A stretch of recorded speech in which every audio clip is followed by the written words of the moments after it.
Welcome back to the podcast, guys. So today we've got Helen Parslow. Helen has lost an incredible amount of weight and she's going to give you the backstory behind that with the ups and the downs. So let's get stuck into it, guys. Helen, welcome to the podcast. Thank you. No problem at all. So just to so the people watching can get a good idea of like what's gone on. Obviously we'll get into how much weight you've actually lost, but tell me a little bit about like what had you done previously, what led you up to this point, and what your struggles were prior to that. Yeah, so like probably a lot of people, I was a serial slimming welder. I'd been to a number of classes. I used to have to go to different groups because I'd like lost weight, put weight on, and then I'd just end up going to a different group. I think I'd gone to loads of groups in my area. Yeah, so this is an interesting topic. So why would you go to a different group? Would you not feel welcome, or was it a bit of shame? A bit of shame, yeah, and a bit of judgment. I feel like in the group, people were more judgmental. Like if you lost weight and they didn't lose weight, there was always a bit of like competition there, and I felt sometimes people didn't like it if you lost weight, and I almost felt like when you then gained weight, it was almost like a bit of glee against you. Yeah. So then I'd be embarrassed, and I would then join another group, and yeah, same. So and I had lost like 7 years ago. I'd lost like 7 stone. I hadn't lost as much as I had now, but I'd lost weight, and I was in a good place, but I hadn't learned anything about nutrition. I wasn't doing any exercise. It was just literally weight loss. Yeah. And I didn't really know what to do with it from there. And slowly the weight creeps on and you just keep going with it and you buy slightly bigger clothes. And before I knew it, I actually had put on more weight than I had when I started at Slimming World. So I knew something had to change, but also you have to be in the right headspace.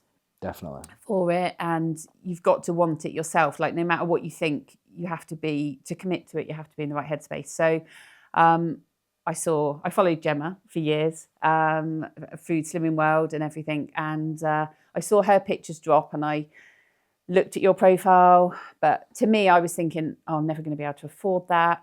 I'm never going to be able to do it. Like I was super heavy, I was over 22 stone. Yeah. And I was like, I'm not going to be able to do this. And also in my mind, I'd always had this thing about weightlifting that I didn't want to then bulk up, which I know is a misconception now. But I was like, I don't want to be this big and have muscles. I want to lose weight. So that's what I thought I needed to do. But I kept looking back at it and looking at Gemma. And then in March, I went on holiday to Copenhagen for my sister's birthday. And I was really nervous about getting on the plane because thinking about the seat, like my backside is going to be on someone else's seat as well as my seat. So I was really nervous about who I was going to be sat next to, about the seat belt, like doing up. And it literally just did up on the way out. And I was so embarrassed and so uncomfortable for like the journey. Anyway, we were walking around. I could always like walk a lot and everything. That was always fine on the flat. And did everything, enjoyed it. And then we went out for dinner, like a special dinner for her birthday. And it was these high tables with high chairs and they had like a back around and I couldn't fit into the chair. I literally had to spend the whole dinner perched on the edge of the chair, eating my dinner, enjoying the evening, like 2 hours. Yeah. And it was just uncomfortable. I just felt like something needed to happen. So I came back and again, I was looking at it and I nearly joined at the end of March to start in April. And something was just holding me back and I don't know what it was, but it was obviously me telling myself that I couldn't do it. And then it was my birthday in April and I was looking at the pictures and I had like just this massive kind of football head in the pictures. That's what my sister always used to call me, football head, when I was little. Not the one that I went to Copenhagen with. So I was like, no, I'm just going to do it. And I just signed up. I came back and I signed up to it and started on the 1st of May last year. Yeah, and I think, like, obviously we've just discussed this off camera a little bit, but I think one of the things that we're hoping to get from this is that so people get an insight into like real stories. And I think the thing that you're alluding to there, where you're talking about the seatbelt going out, not being uncomfortable, chairs, and these are all the practicalities that, even if I'm going to be really honest, that I sometimes never even think about. I never think about them catalyst moments where people go, actually, I feel really uncomfortable, and the practicalities of that, because as I talk about all the time, like I've not been in that situation. So I think that is one of the reasons that I wanted to get people on, and also so that people can kind of hear that backstory and go, yeah, there is a real life element to this. This isn't like people, and I think the common misconception with anything that's fitness based, or anyone that's in my space can be like, it's people rocking around in a crop top and that's everybody should be in shape to join a fitness program, and it's definitely not that. So it led you up until that point.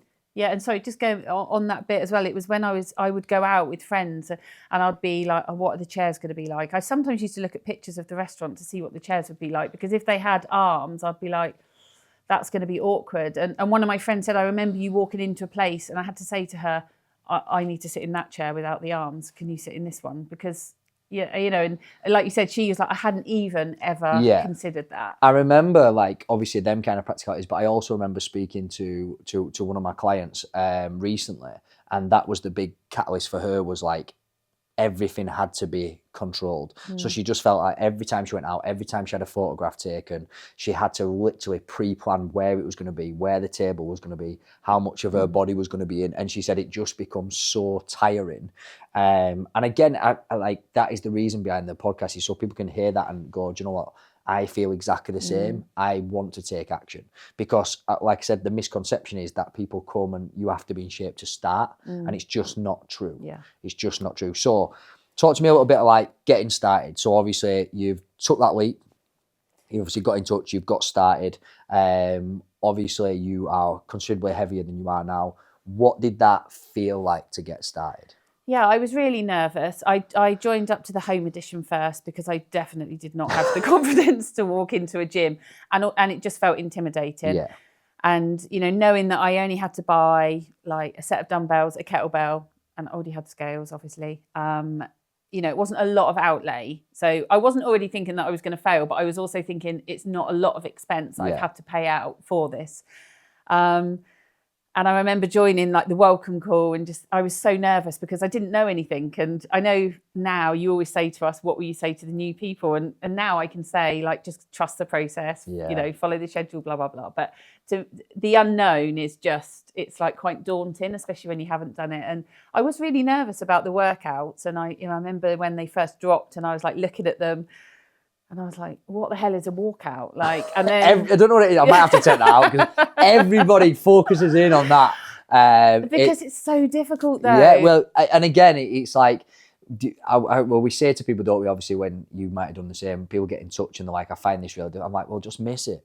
Like, we can get back to that. Like, it's not like one exercise in a workout's not going to make a difference. If it's causing you that much anxiety, just skip it. Yeah. You don't have to be perfect to get results. You just have to be consistent. And also implementing, obviously, the other knowledge that comes around it, because it's more than just workouts. It's obviously education and nutrition. But again, it's funny you've picked that specific, because that's the second time on the podcast. But it was so difficult because I had, you know, such a massive belly, and it was a lot to kind of, and to hold your weight as you went down. But on the other hand, as I went through the 16 weeks, it was really nice seeing like the improvement. So I always did the 15. And in the beginning, I tried to be perfect. I tried to do everything.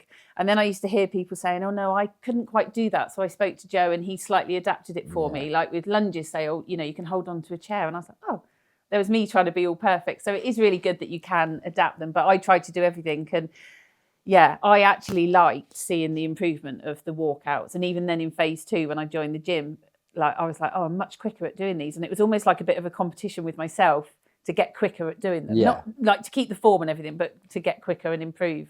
So I took it as a positive, even though I hated them. And I think that goes for a lot of people. So talk to me about that first. How was it different? So obviously you said you'd been part of a popular diet club, let's say. How was it different? Was it a different approach? Did it feel different, or did it feel like you was on a very similar journey? Oh no, very different. Because I was learning about nutrition and also about habits, and it's so structured and drip fed through to you that you're not kind of bombarded with information. You haven't got a book that you've got to read through and try and learn everything. It was, you know, the first 4 weeks was just eat how you would normally eat. You know, but actually I was in a better mindset. So I was like, no, actually I'm not going to eat how I normally eat. Crisps and dip for tea, bottle of wine. I'm going to, you know, I am actually going to try and improve how I'm eating, but not, you know, but obviously I was still learning. So, you know, the first week you're just kind of like, okay, I'm just learning the first part. And then it was breakfasts for the second week. And it was really nice because actually you only then focus on that part of it. And I feel like it was a much better way of learning about nutrition. I'd never thought about protein or, you know, anything like that before. I'd never even considered it.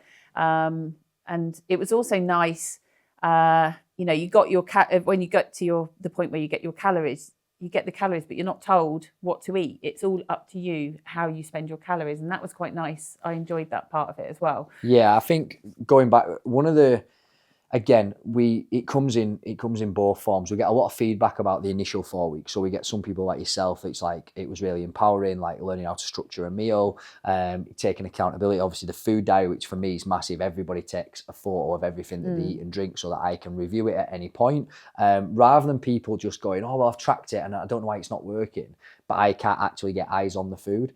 But we also find we get a lot of negative feedback about that sometimes as well, because people are like, no, I just want to get started. Yeah. And it's like, you are starting, but what you need to realise is what's not worked, what worked for you in the past hasn't worked long term. So actually me just giving you a calorie goal when I know nothing about you, I know nothing about your habits, I know nothing about what you're eating right now and how you structure a meal will be counterproductive. But also that is why if you look at a lot of programs, they're 12 weeks and mine's 16, because it's essentially we give you that 4 weeks of education, then we give you the 12-week kind of point at that point of training. So it's good to hear that. Obviously we do get mixed feedback on it. Some people want to get started, but I genuinely believe that having that syllabus of learning, taking accountability, keeping a food diary and learning how to structure each meal is vitally important as that base knowledge, rather than just getting calories and protein and steps, which you obviously get in week 5. Yeah, and I mean, some people are in different stages. Some people are already doing exercise when they start. Some people are already maybe eating healthier, but you know, they're not losing the fat, or they want a different body, you know, by doing the exercise. So I was doing nothing quite clearly. You know, I was eating badly, drinking a lot. You know, I'm sedentary. You know, I was sat on my backside. I wouldn't really walk or anything. So I would go out and walk sometimes, but not a lot. So to me, it was all new, and I'm a proper I love a process. I love following a process. I'm a proper rule follower. So for me, I loved the box ticking, and I was just like, no, I'm going to do it. And, you know, we've talked about the cost of it. To me, it wasn't actually a lot of money in the grand scheme of things for my health. I think that's because you're a southerner. Yeah, I'm so rich. But no, it also is, you've also committed to paying that money. And I was like, no, I actually want to do this properly because I was in that right place. Yeah. So to me, I wanted to follow it through and go through the whole process. Yeah, don't get me wrong. I wanted to be like, what are we going to be doing in week 5? What are my calories going to be? But I was also understood the process of it. So. Yeah, and I think that, again, for anyone that hasn't been on the program, it's very structured, isn't it? And I think I genuinely believe, I've been in the industry 18 years. All right, I transitioned online maybe 2-3 years ago, but I genuinely believe that's what everybody needs. And what people don't see, and I get lots of messages being like, do you get better results with people that are online? Obviously, you're solely online apart from the in-person events that you've been to. But do you get better results with people that are online or in person? And it's like they go through the same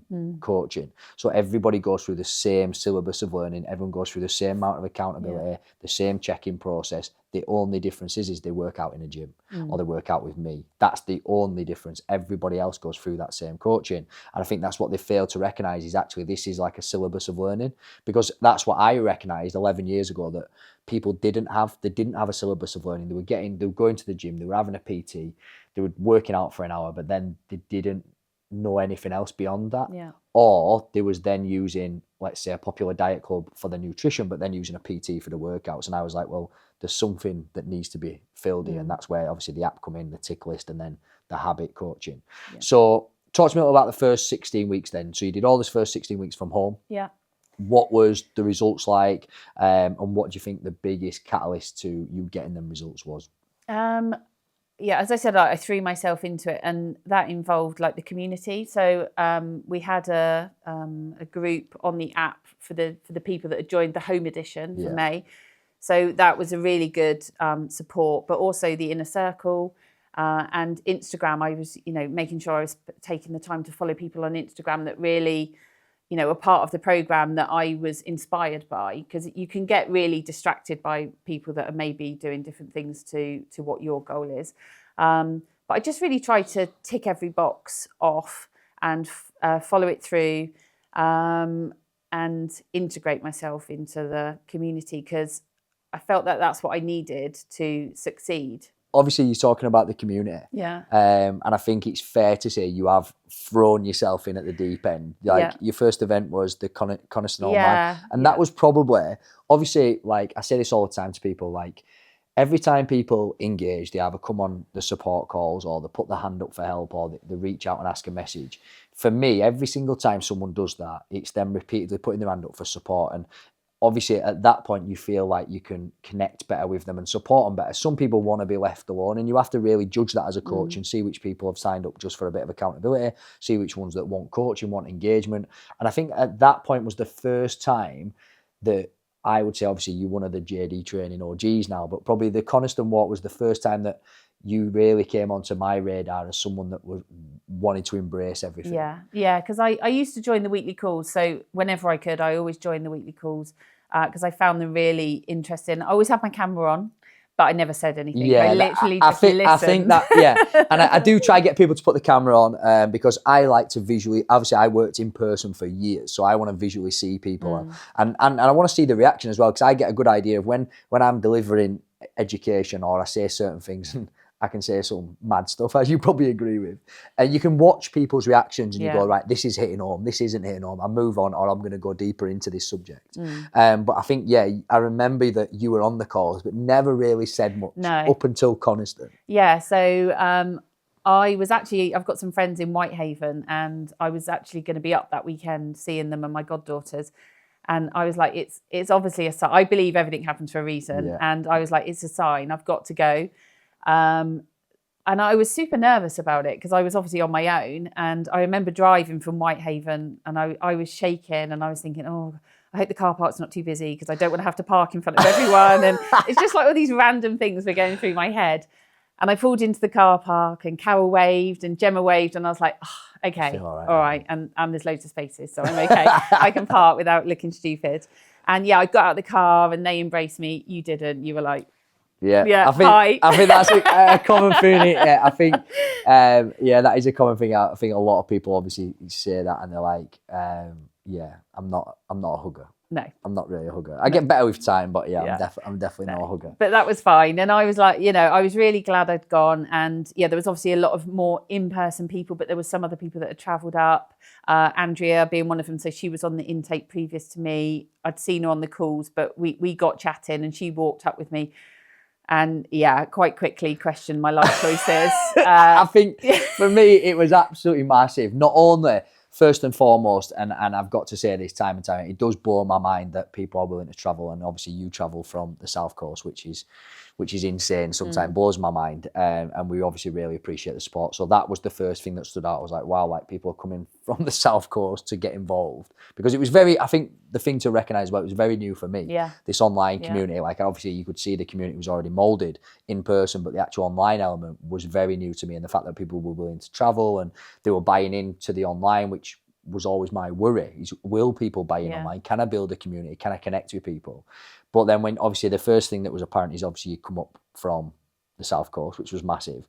And then the perseverance of looking at you halfway up Coniston Old Man, I think I recognised quite quickly, I was like, this person's questioning their life choices. And I just remember like you were in between two groups really. So there was this group and that group and you kind of fell in between. And I remember coming down and having a chat with you and being like, look, it doesn't matter how long it takes. You just got to not kind of quit kind of thing. I didn't want to quit either. And I had Andrea was amazing. She was just like, look how far you've come. Like, look back, look what you've done. Don't look at the top. But what I was worried about was there were people like mountain goats at the top. Do you know what I mean? They were gone. And I was thinking, they're going to be waiting for me. That's what was going through my head. And that was what I used to have.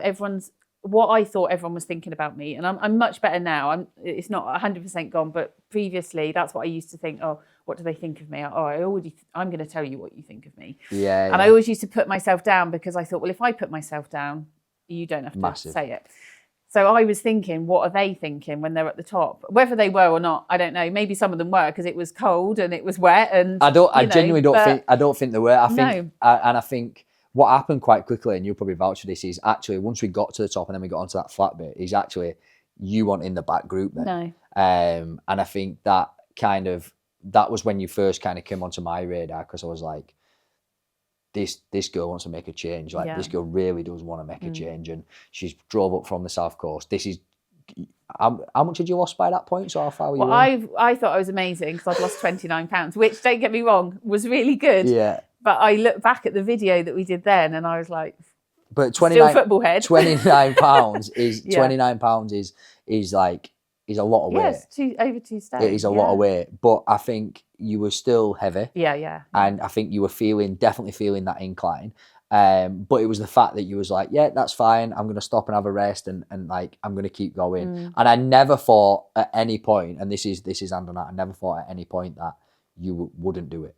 I knew you might struggle on the incline, but I never thought you wouldn't do it. And I just remember thinking then, like, you'd already lost that amount of weight. I thought, there's going to be an insane transformation here. And that was like the first time that you kind of come on. That was also because I'd been at my friend's, and there was like a theatre show going on and stuff with the kids, and there was, we didn't eat a lot the day before, and had not had a lot of sleep, and the night before that we'd had drinks and stuff like that. So also, like, afterwards, you then start thinking, right, okay, I do need to fuel my body. I do need to sleep. Yeah. All the things that you're learning as you're going through and I was like, actually, had I eaten better, maybe I would have had more energy to get out there. I'm not saying I would have been up with Mikey, like, like he was going, but yeah, it also afterwards you start thinking, okay, right, I do need to fuel. I do need to sleep. So since then, you've been to more or less every single event. Yeah. And I think one of the things, and I always say, even when we talk about your transformation, you are definitely one of, like I say, the JD training OGs now. But it's like, it's saying to people, look what can happen if you embrace it. So how much of, like, the community stuff, obviously, again, you've come up for the podcast today, how much of the community stuff has played a role in kind of your journey? I think it's really important because it's good to meet the people. It's good to meet the team. So like you, Carol, Gemma, Sam, it's great to meet you guys, the people that are behind it. Because like you said, online can be difficult. Yeah, I agree. And that was why, sorry to cut you off, No. but that was genuinely one of my worries. So I've said it on every podcast, but there's a photo of me with, obviously you've met Jeff, Jeffers. So I've got my arm around Jeff after his transformation, and the caption for Instagram was like, fuck online training. And the idea behind that was, I really, really didn't believe that you could build a community, build a connection. And I believe that the connection and the like coach-client relationship was absolutely key in getting a result. So I struggled to believe that you could get a life-changing result online. Yeah. And I think that's where the community aspect comes in for me. That's why we invest so heavily in that, is because I genuinely believe there's something in connecting, not only with us. I don't think it's necessarily with us sometimes. It's connecting with each other as well. Like these people, you talk about the group, you talk about the calls, and then you meet people that you've seen every single week for the last 10 weeks, 14 weeks. And there's something in that for me. Yeah, and you all have a common goal. Yeah. So, and everyone is really supportive of each other within the community. So whenever if you have an issue, or if anyone puts anything on, you've got lots of people giving advice and giving support. So I think it's really nice to meet those people, because you do feel like you're building friendships with them. Like some of us met up in Birmingham, like without you. Without me, without you. Yeah. So that was like, that's really nice. And I feel like, I've got a lot of friends that have been supportive, and my family have been super supportive, but there's also some people that haven't been necessarily supportive, as we've spoken about before, because they want the old Helen, they want the fun or the larger than life character who actually is just putting on a front and going out, getting drunk, whatever.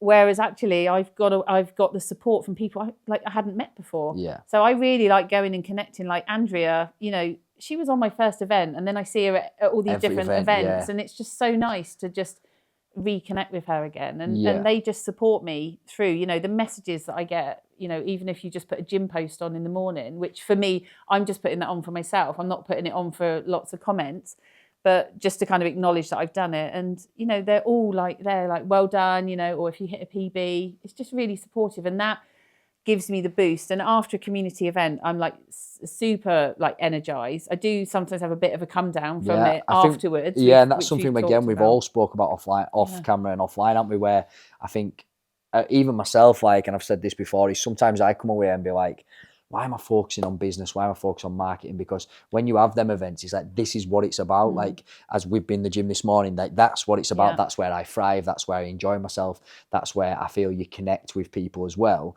But just going back to the community thing, one of the key things I'm really big on is that syllabus. So when I take people through a 16-week syllabus, and it's obviously, as you well know, it's habit-based, so you'll go like accountability, breakfast, dinner, tea, calorie deficit, hydration, sleep. We have a very strict syllabus, and we look through everything, and essentially we're auditing your lifestyle. Yeah. But one of the other reasons I believe that is so key is because everybody can then connect. Yeah. Because you know now when someone joins up and they say, oh, I'm on week 5, you're like, oh, they've just got calories. Yeah. You know exactly where they are in their journey because they're going through the same syllabus as you, and you can all connect and relate to that one point.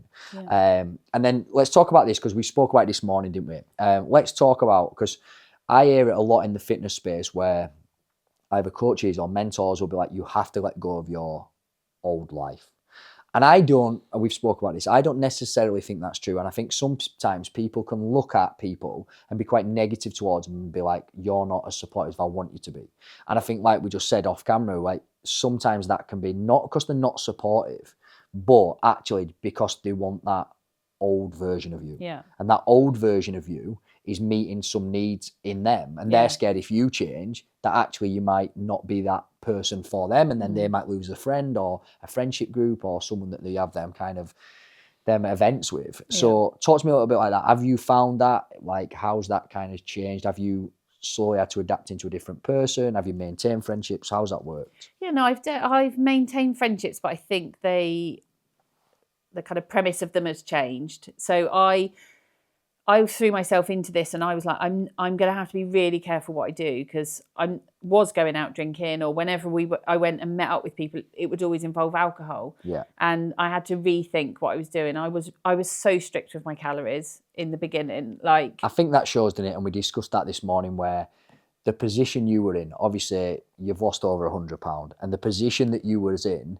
you couldn't dip your toe in. Yeah. You had to be like, it was got to that point, like you say, where you was uncomfortable. There'd been them couple of them moments with travel where you was very uncomfortable and very apprehensive, and something needed to change. But for you, and it doesn't have to be for everybody, not everybody has to go all in, but for you, it had to be all in, didn't it? Yeah. Yeah, I think it had to be all in just to really boost and just to commit to it. So I would look at my calendar and I'd be like, right, I've got one thing or two things this month, and I'm not going to go away from that. I'm going to if I've got something on the Saturday night, I am going to be 100% all week. Yeah. And as soon as I am on Sunday, I used to plan, not used to. I'm not as strict at planning my weeks out now, but I was really strict at planning my weeks out, because I was like, I have to do this, I have to achieve it, because I was I was so unhealthy. It was such a bad life. Like, I was you always in the office on a Thursday, and I would be driving home, and I would have a big share bag of crisps and hummus and a bottle of wine, and that was my tea. Yeah. And you just think that, and then on a Friday I felt awful. So you're just eating crap because you feel awful and sluggish, and I was like, that has to change. Like, I can't continue like that, because also, drinking that amount of alcohol, like, I still drink, but I definitely don't drink as much as I used to. So yeah, I did commit to it, and I stopped doing as much as I was doing, or we changed what we were doing. Like, let's go out for a walk and a coffee. Like, it doesn't have to be that we go to the pub or something like that. So yeah, I had to kind of step away from things, but I didn't feel it was like a chore. I just felt like I knew I had to do it. And it was only really since I've probably started, or towards the end of phase 4 and starting this phase, that I've kind of relaxed a little bit more. I still do all my workouts, I still hit my steps, but I've been a little bit more relaxed with food. I think you have to be, don't you? Because I think for people that are listening, like, every single kind of phase with JD training is 16 weeks. So we're talking phase 4, phase 5 now. So we're talking a considerable amount of time, aren't we? We're talking over a year. So, and you have to be, and I think this is something that, like, don't get me wrong, at the beginning, I was very much, you need to throw yourself into this. You need to do something about it. One, from health premises. So we've got the health side of it, but also from a life perspective and enjoying your life and making the most of it and being the person that you want to be. Obviously, them decisions were then playing into how you felt, which then, again, going into this vicious cycle of, I don't feel great, so I'm going to behave like this and consume this. And then because I consume this, I don't feel great. And it was that vicious circle. Yeah. So something definitely had to change. But I think the big thing to recognise is, and I say it every week on the call, is you don't get in the best shape of your life to sit in the house. Yeah. And I think this is the key thing for people to take home, is they have to see it as a phase. Yeah. people think like, let's say that the first 3 phases that you went through, let's say, and let's call it 48 weeks. So you went through them 48 weeks and it was quite strict and there was sacrifices that you had to make. Yeah. But in them, you lost over £100. So your life changes. And at that point, it's then about finding the balance where you can then enjoy life, but still get results. Yeah. And I think that's what people fail to see is they think that initial sacrifice, things can be like that forever. And it's not. It's not. You don't have to be that strict forever, but you do have to have a period. And I say to people often talk about, and I think this is a little bit, whether this be Instagram or it's all about balance. And it's like, well, actually, no, it's not. It's like you've been out of balance for quite a long period of time. You haven't been focused on yourself. You haven't been focused on your health or your activity levels or your nutrition, and you've been way out of balance. So now we have to have a period where, again, we focus very much and dial that in, but then we can come out the other end of it, and then we can search for balance. Like now we can search for balance, that we've got good habits, your movement's good, you go to the gym, we can have some kind of balance at that point. Yeah, and that's what I really liked. I remember going on, so I started at the start of May and I went on holiday like mid-June or something, and I was really stressed about it because obviously I had no control. There was no gyms where I was going. I knew I could hit my steps, but I was really worried about the food. And I was thinking, I'm just going to undo everything that I'd done. I think I'd lost like maybe 11 or 12 pounds. And I thought I'm just going to ruin everything. And I remember messaging you, and I think, or maybe it was on my check-in, and I'd put that I'm going on holiday and I'm really worried about it. And what I liked was you were like, just control what you can control. Like, try and get your steps in. Like, it's true, and that's it. And then also, or maybe try and just hit breakfast. Like, get breakfast good, get your eggs, make friends with the egg man. I genuinely, I think, and I come out with some ridiculous stuff, don't I, on them calls, and some things resonates with some people and then other things resonate with others. But I think genuinely that is probably the best life advice I've ever given, is make friends with the egg man when you go on holiday. Yeah. Like, if you make friends with the egg man and you have eggs every morning, that'll set you off. Because people are like, oh, is there something special about having a good breakfast?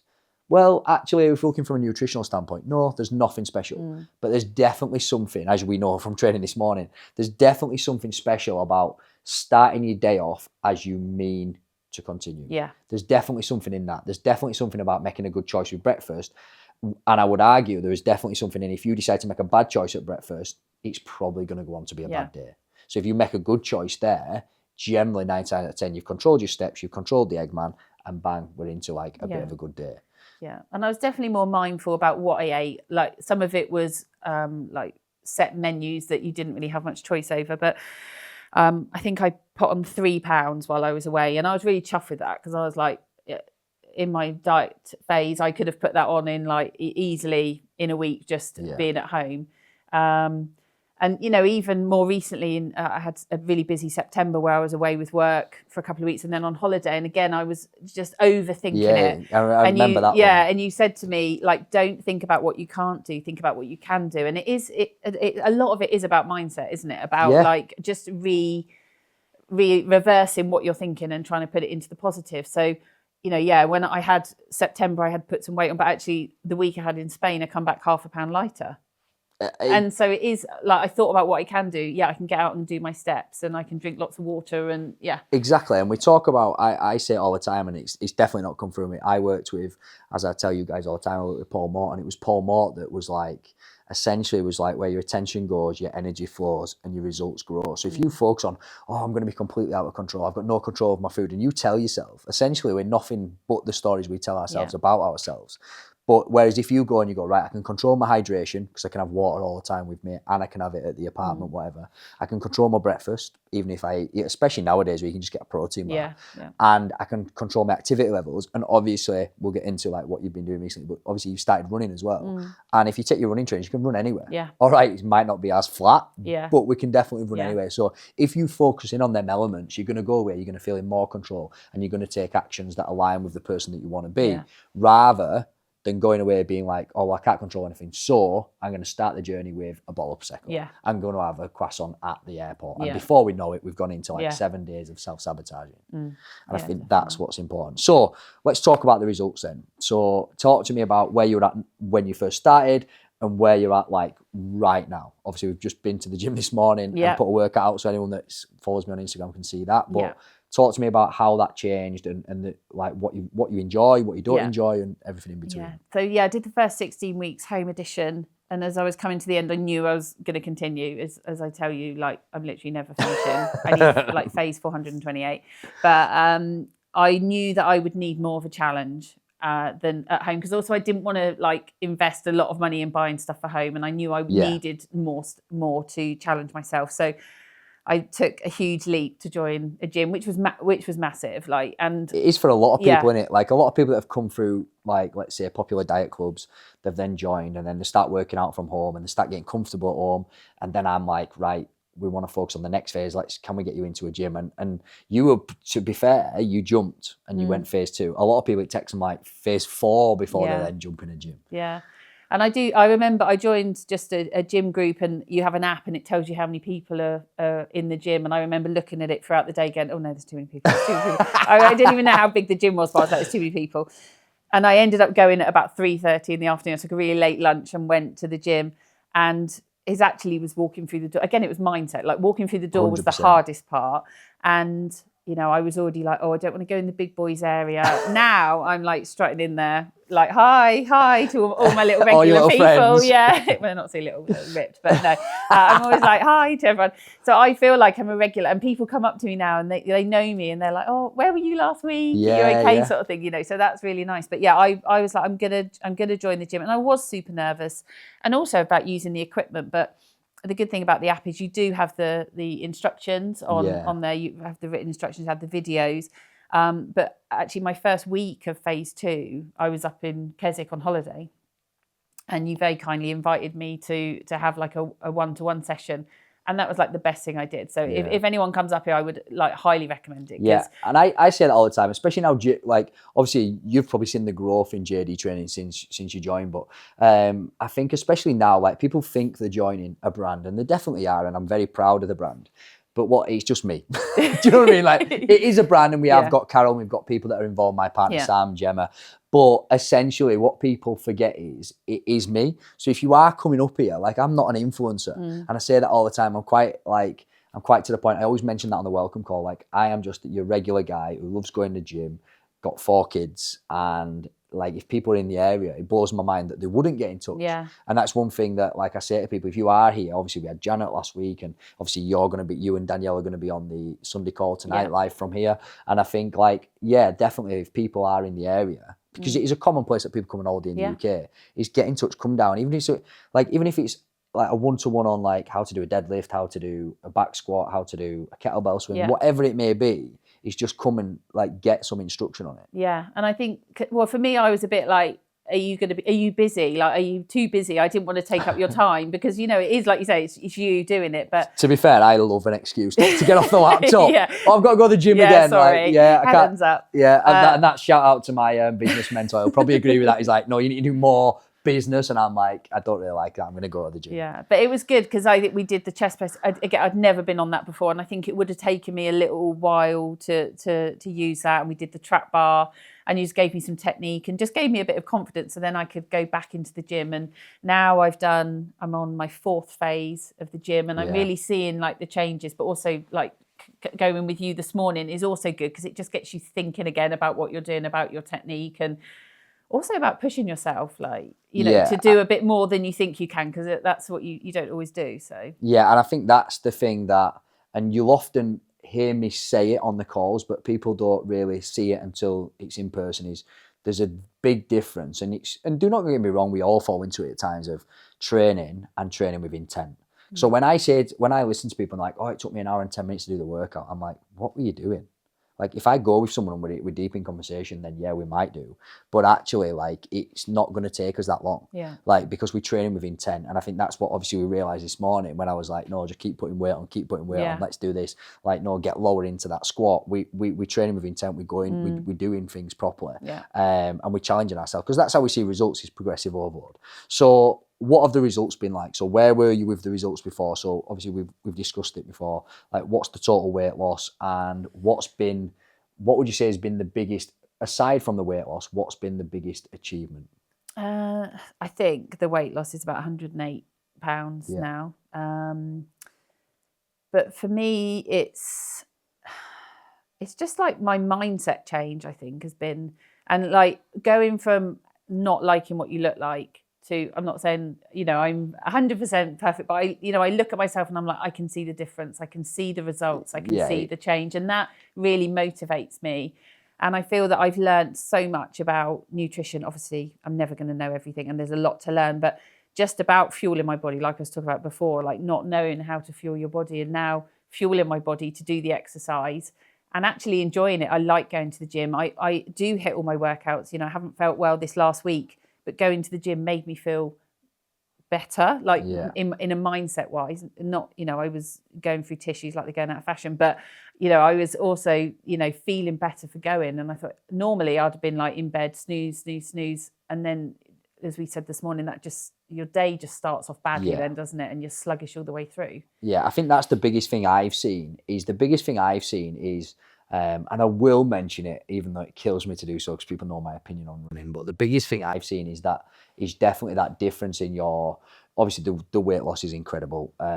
If you haven't seen it, go on Instagram, have a look. The transformation is insane. But the biggest thing then I've seen is your ability to throw yourself into activity. Because for someone that has come from a dieting culture, for someone that hasn't done activity for so long, to then be in a gym, training with free weights, like this morning we did back squat, you're doing trap bar deadlift, you're embracing that like new level of progressive overload and strength training. But also you've just joined, you've joined a running club as well. I joined a running group, and that actually came from Park Run. So one of the tasks was a 5 kilometre run, and I remember going, or it was a run walk to start off with, and I think I got up to running for like 5 minutes, and then everyone's motivating each other along, and in the end I was like, right, I'm just going to try and see how far I can run. And I remember running, it took me like 40 odd minutes.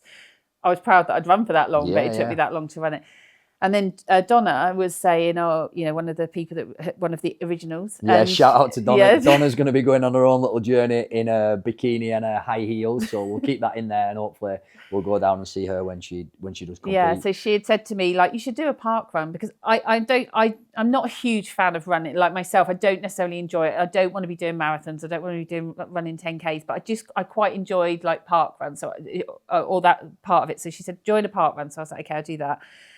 And then I actually got chatting to someone I didn't know, he was a running coach at the time. I was just stood there having a coffee after park run, and he was saying to me, how did you get on? And we were talking. I said, I'm a bit slow. And he was saying, you need to do strength, and you need to, do some different types of running. And I said, I do strength. I was talking about JD. And then it turned out he was a running coach, and he said, I have a newbie running group if you want to come and join. And I was like, yeah, okay, fine. I'd moved to a new area. I didn't know any people, so I thought I would go and do it. And actually, it's very similar to JD with the community side of things. So we have a group, and they're super supportive. We're all supportive of each other. No one's left behind or anything. And I think that's what I like about it. Yeah, that's exactly what I was just going to say then is, I think that is exactly it. I think you've taken to activity, you've got used to challenging yourself.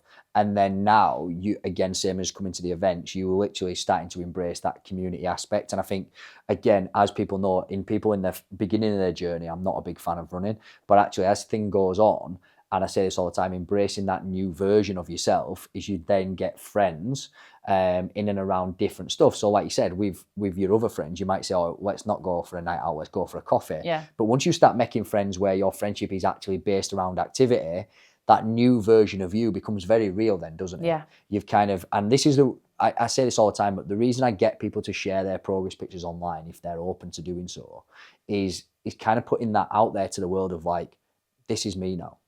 Because I think what a lot of people do is their body transformation comes really quick, but the mind doesn't. Yeah. And the quicker people can start to embrace there's a different version of themselves, the quicker people can start to embrace that this new version of themselves, how they act, how they behave. Like we just spoke about before, this new version of you doesn't snooze the alarm. They get up and you might go to the gym. It might not be the best workout in the world, but we set the day with intention because I say at the James Clear book all the time, every action is a vote for the person you want to become. So that day going into work or logging onto the laptop, that this is the version of you that you are now. Yeah. And I think people probably lose sight of that. We all focus on the weight loss, we focus on the gym, but we lose sight of that kind of psychology behind it. Of it's hard to transition from going from this, where you were, to now. Yes, you've done the work. Yes, you are that person. But as the mind kind of caught up. And I think that's what I haven't had before.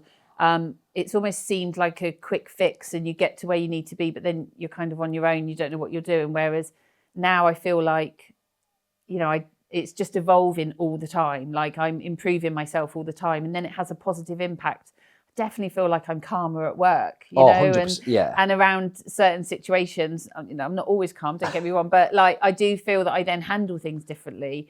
And I see it now. It is a lifestyle as opposed to like a quick fix. Yeah, and I think we spoke about this morning, obviously at the gym off camera, but like I think there's something to be said of being proud of yourself. I think there's definitely something, I say it all the time, like people think I'm a little bit morbid, but I'm not a fan of the term happiness. But I think one of the biggest feelings and emotions you can strive for is to be proud of yourself, to get to the end of the day and know, yeah, that was who I am. That's who I want to be. I've represented myself well today. And I think that there's a lot to be said in that.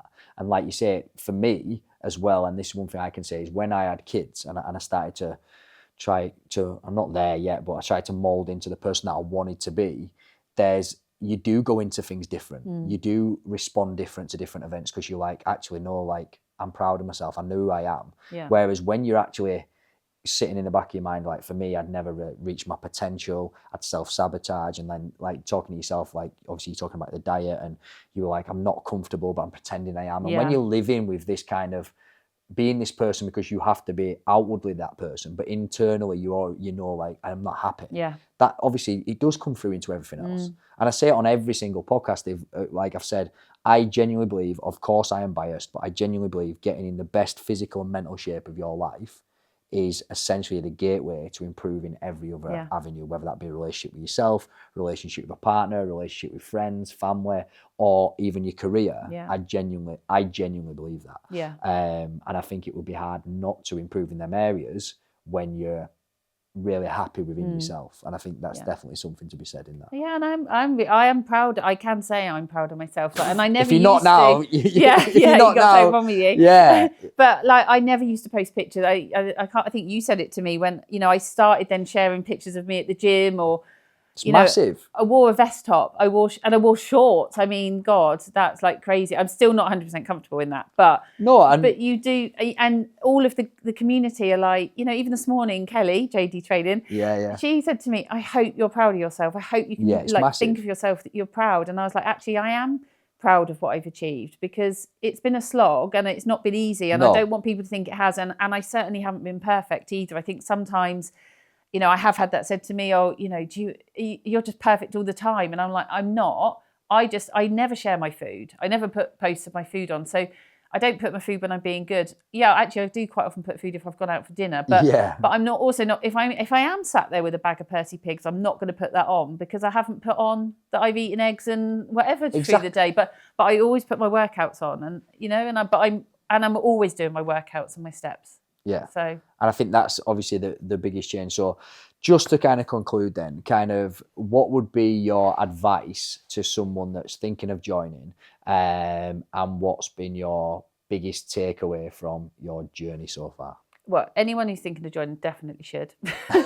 And don't try not to sit on the sidelines yourself. I know you have to come when it's the right time for you. You've got to do it for yourself, not because other people are telling you to do it. And we spoke about this last night, didn't you? And you was like, your sales pitch is pathetic. You were like, you just tell people like, join if you want and don't. Yeah. And then one of the reasons I'm like that is because I'm not going to sit here and promise people results.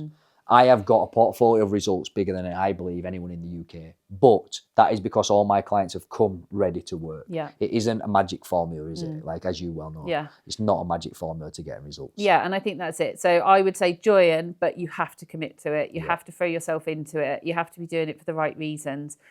But come to the events and embrace the community, because that will support you through it. And you can learn so much from people and be inspired and motivated by loads of different people, however far they are in their journey. There's some people that have only just started, and I'm like, yeah, no, I like that. Well, a big shout is, and you've probably seen Nicola, who's just started on her journey. She was going to come up again. She had a lot of travel on this weekend, and I was quite excited to get her on as well, because obviously she's not been in the program that long. She's lost 27 pounds quite quickly in like the last 8 weeks, and she's done incredible. And I think, even though she's only 8 weeks into her journey, even though she's not been with JD Training that long, I think a lot of people are seeing her and going, oh, I remember when I was like that now. Like, yeah, go on. And then like people are stepping in and supporting her, because they're like, yeah, I was like that.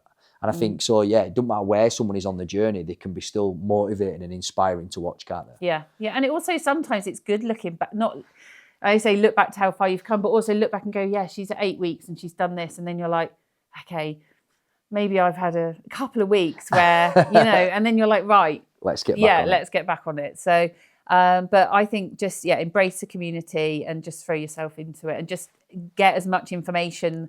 We have the nutrition calls, we have the weekly calls, like try and join as much as you can and just learn, like be a sponge, basically, learn as much as you can. And what's your biggest takeaway over the last... I haven't had a takeaway for... No, joking. What's your biggest takeaway over the last year, let's say? God. Just that you can do it.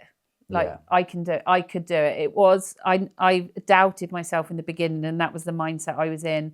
My biggest takeaway is that like you can do it. Like anyone can do it if you put your mind to it. But like you've done really well. Like I look at Farmer Strong, it wasn't easy by any stretch of the imagination. And I was speaking to Mikey afterwards, and I was like, it wasn't as hard as I thought it was going to be. Yeah. And Mikey actually said, because obviously he was on the Coniston walk, he went, that just shows how far you've come since Coniston. Like, look at where you were at Coniston, and now you're saying, that wasn't as bad as I thought. Exactly. And I think that is why we share so many transformations, is so one of them, and exactly why we're going to share. People could be like, oh, why are you doing a podcast just constantly talking about someone's journey? And it's like, because this isn't about me. This is about people's journey. And also, hopefully someone will see something or hear something that resonates with them, and they go, right, yeah, that sounds like me. Like, I can do it. Yeah. But also, I think a big thing is, like, it's normal to have them doubts in it, because essentially, and we spoke about that this morning, is confidence comes from doing the thing that you said you were going to do. Yeah. And every single time you do that, you build confidence. And then the confidence is actually just a reflection of the experiences where you've made good choices. Yeah. So obviously when you first started, you'd failed a couple of times at different diet clubs. You had a bit of shame, you had a bit of guilt. Whereas now, you know you can do it, because if you look back over the last year, essentially you've got that body of evidence that I can do this. And I think that's the take home for people, is you're not going to feel confident at the start, but if you make enough good decisions that align with the person that you want to become, you will become confident in the meantime. Yeah. Cool. Thank you so much for joining us. Thank you. And coming from the South Coast. Thank you for listening to Helen's transformation story. Behind every single transformation, there's an incredible story where people have gone from where they were feeling stuck to where they are now. And I hope something along that journey has resonated with you, and you take action, whether that's with JD training or something in your personal life.